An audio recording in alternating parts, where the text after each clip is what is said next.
Hello, welcome. Hi, I'm Marie, and this is Marie on a Budget. I am sitting outside. Can you see? I'm like sweating. It is so humid. And if you look, the skies look very dark. Hopefully, it picks up, but it's like looking very dark and ominous. And I don't know if it's going to storm or not. But since it's not storming, I'm going to sit outside and just enjoy being outside, even though I'm sweating. It is so humid out here. I want to talk to you guys today about a very important topic, for women, a very important topic, career mistakes that we women tend to make. And yes, this channel is about budgeting, but you need to make money. How you gonna budget if you got no money, right? So I want to talk to you guys about like 5 career mistakes that, for one, nobody really tells you about, because the advice that they tell you is like, oh, be nice, be available. Okay, I want to debunk that. Some of these advice that we get in school is not true. Okay. And you train people how to treat you, and that affects you financially. All right, because you're working hard, you're paying your bills, and sometimes all of that niceness does not equate to more money in your bank account. It doesn't equate to you getting respect. It doesn't equate to you getting a promotion or anything. So let's get into today's video while we have a little bit of sunlight left. Mistake number 1: being easy to work with at your own expense. Okay, and I will tell you this, ladies, we have been taught that ladies should be seen and not heard. We should always be polite and respectful and agreeable and flexible and low maintenance. And it sounds like strength. It sounds like, oh, I'm like, pick me. It really does. It actually really does. It sounds like pick me because I'm low maintenance, I'm easy, I'm agreeable. But let me tell you what actually happens, okay? You will get picked to do everything. You will get picked to be the enabler of everybody's bad behavior.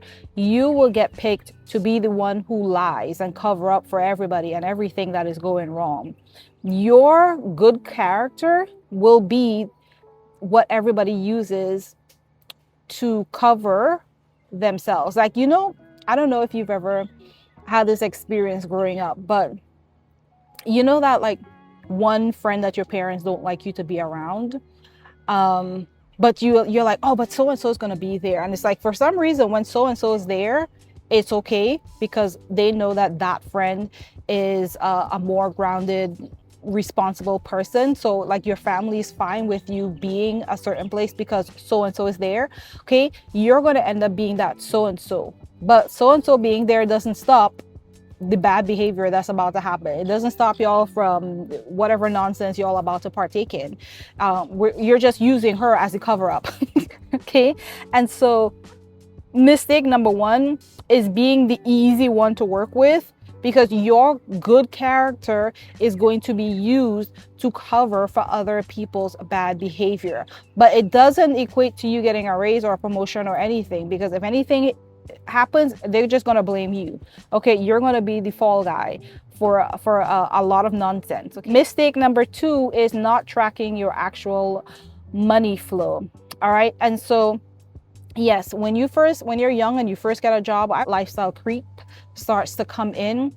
And yes, you will be told like, yeah, you deserve it. Go get a new car and go get this. And you need to go on a vacation. You need nicer clothes, and you need better this and better that. But let me tell you something. These jobs don't last for long. Sometimes you might have a season of prosperity. All right. Things are going great. You get this great job, money's coming in. Oh my gosh, life just feels amazing. All right, and then something happened. Everybody's just getting laid off all of a sudden. You have this expensive car that now you can't pay for because you just lost your job, right? You went and moved into this expensive house. You bought an expensive house, or you got this really expensive apartment to live in because you deserve it, right? Because you're making money now. And all of that, you have to give it all up.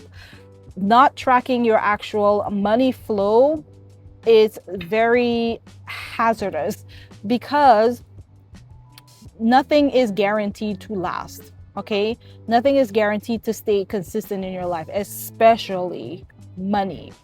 And so when you start making more money, the thing to do is not to go and treat yourself with the most expensive things you can get, like a new house and a new car and a new vacation and all of that. No, no, no. The best thing to do is to start saving it. Why? Because you don't know when that rainy day is going to happen.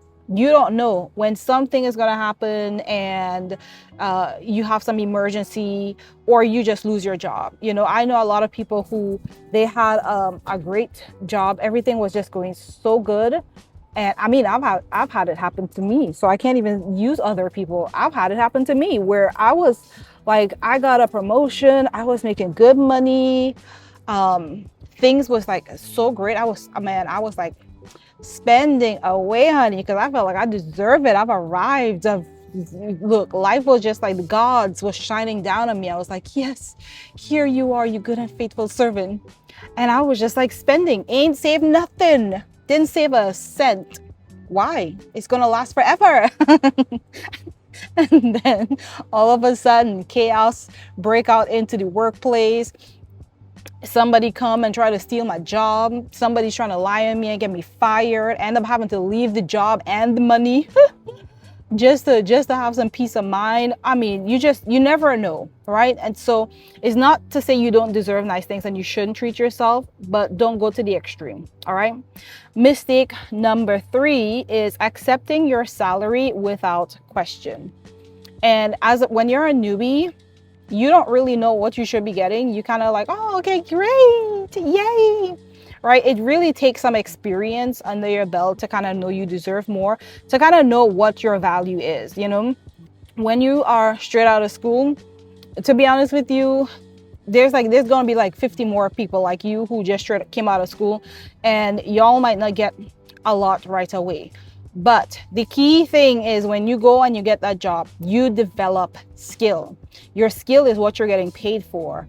And that is what's valuable. You can take that skill anywhere. You can even start your own business. So accepting your salary, I mean, when you're a newbie, yes, you might have to accept, because you just don't have any skills. But the key thing is to gain skills and wisdom and know how to use that skill, right? To where they don't even want to get rid of you. They're scared to get rid of you. I had a job where I had a client that was so difficult to work with that she was so afraid of me getting, not getting fired, but she was so afraid of me getting tired of her and quitting that she kept calling the company up and keep insisting that they give me a raise for me to stay there even longer to work with her, because she knew she was a difficult person to work with. But she knew that I was kind of good at, after a while, I kind of got used to her. And besides all of this BS front that she puts up, like I kind of figured out who she was and who the persona she puts on, right? To be. And sometimes there are some people like that. They have this whole facade that they put up, and when you meet them, you might just give up on them and just quit. But sometimes these will be the most lucrative people to have in your life, because they are so difficult to work with that usually nobody wants to work with them, or they just give up on people. They're either people giving up on them or they giving up on people. And you know what you're doing and you know how to work with people. Okay, don't be a loner or somewhere in the background and you don't know how to talk to people, how to negotiate with them, how to work with them. If you know you develop people skills, then when you go into any job and they're telling you like, oh, you're going to do this and this and this, and we're going to pay you for that, damn well it takes more than just doing whatever the basic skill is. It's more than that. There's a lot of like relationship dynamics that you have to juggle, and you deserve money for that, right? Otherwise they can just go hire an AI, which of course that's what they're trying to do. But AI makes mistakes. AI makes a lot of mistakes. Okay, and AI don't come up with ideas. You have to prompt an AI to give you ideas. And let me tell you something, those difficult clients don't like AI. They don't like that. Because they're so complex. They're so moody, shifty all over. And yes, AI might give them like a delusion of grandeur, which they I think some of them already have anyway. So, but um, they don't like AI. They like human interactions, because a lot of time people are lonely, especially difficult people. They're lonely and they want human interaction. They want somebody to argue with them. And AI is not going to argue with you. You have to tell the AI. You have to prompt the AI to give you criticism and all of that. The next mistake, oh, it's getting dark. What's going on here? The next mistake is, what's the fourth one? Where am I? Okay. No emergency fund. Okay. Constant survival mode. Now, I don't care how good you are with you. I know people, I know my skill, I'm great at whatever, blah, blah, blah. I'm never going to get fired. Girl, there are, or guy, okay? There are times when, I don't know, you might be having a little crisis, a midlife crisis or some kind of crisis. You might be good at what you do, but you hate it. Okay, there's that too. You're good at what you do, but you hate what you do. It was that same difficult client. I was good at what I did. I make good money there. Oh, look at this, look at that, the firefly, okay?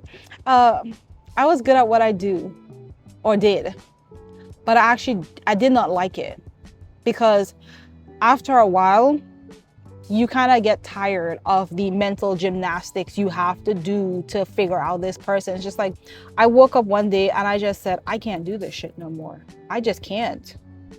And I just called and I said, I quit. I'm not coming back to do this anymore. And I quit. I mean, like, they knew they things needed to progress, and they were constantly just like sabotaging it. And I just got tired, because I kind of felt stuck myself. And yes, I could just stay there and milk this person for money, but I realized that they were not going to change if I just stayed there making money off of them, which wasn't the point, right? Because I'm there to get paid. I'm there because I have bills to pay. I'm there because I'm good at what I do. But I realized, like, at some point, I became an enabler to their behavior. And so I just called my job up and I said, I can't work with this client anymore. I just can't. And they kind of knew why. They kind of knew I was just burnt out now. And they knew that it was hard to find somebody to work with that client in the first place. And so even this client kind of got it. You know what's the crazy thing? Let me tell you this. I mean, the mistake is no emergency fund, but let me tell you, I left there and the company called me back.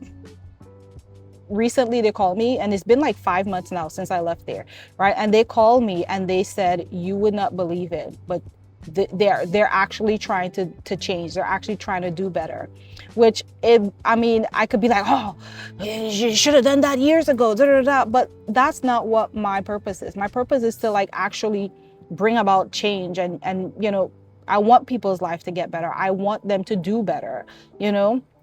And so when they told me that, I was happy. I was happy for her.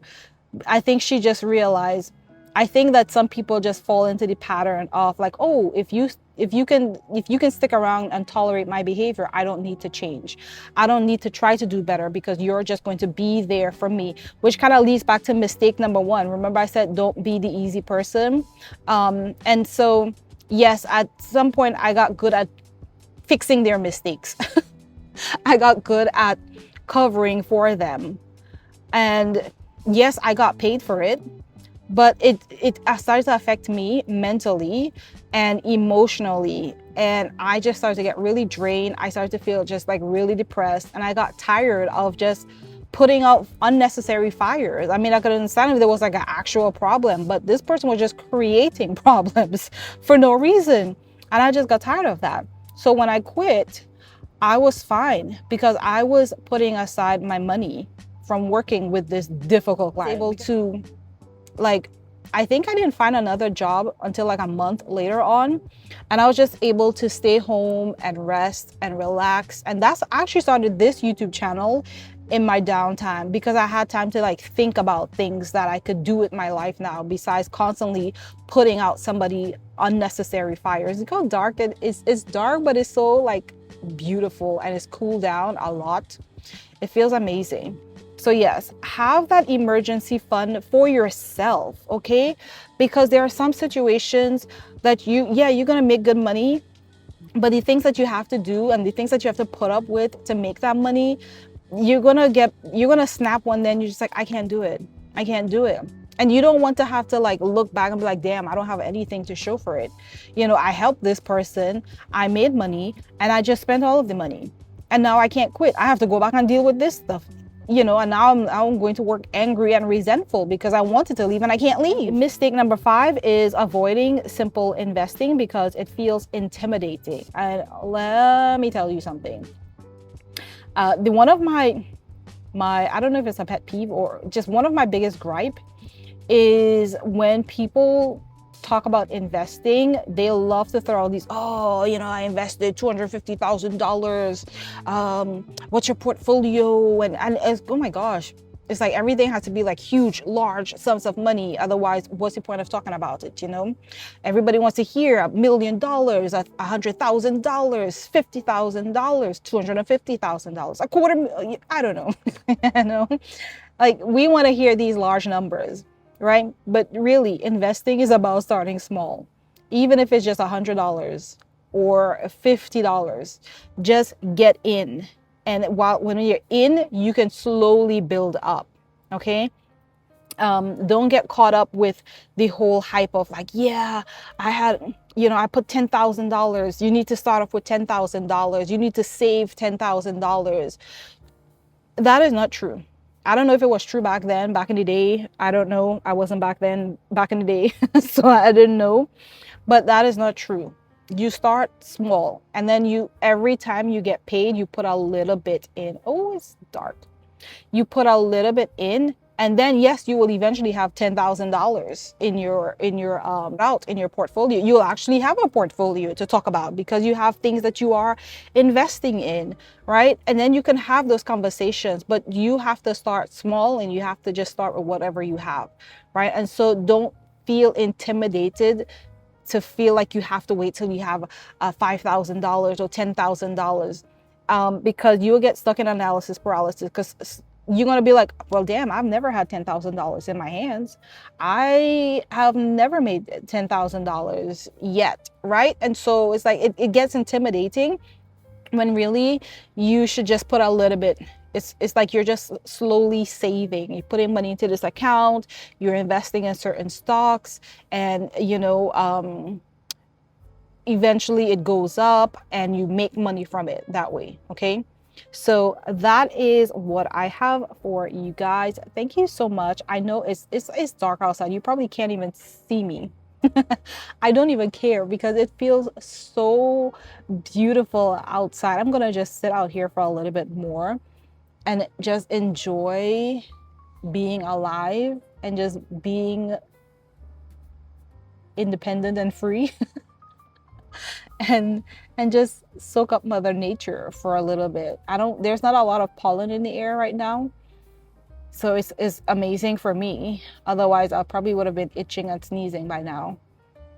So yeah, if you guys like these little cozy conversations, then don't forget to like and subscribe and comment down below and let me know what mistakes you have made and how you know to do better now. Okay, so bye.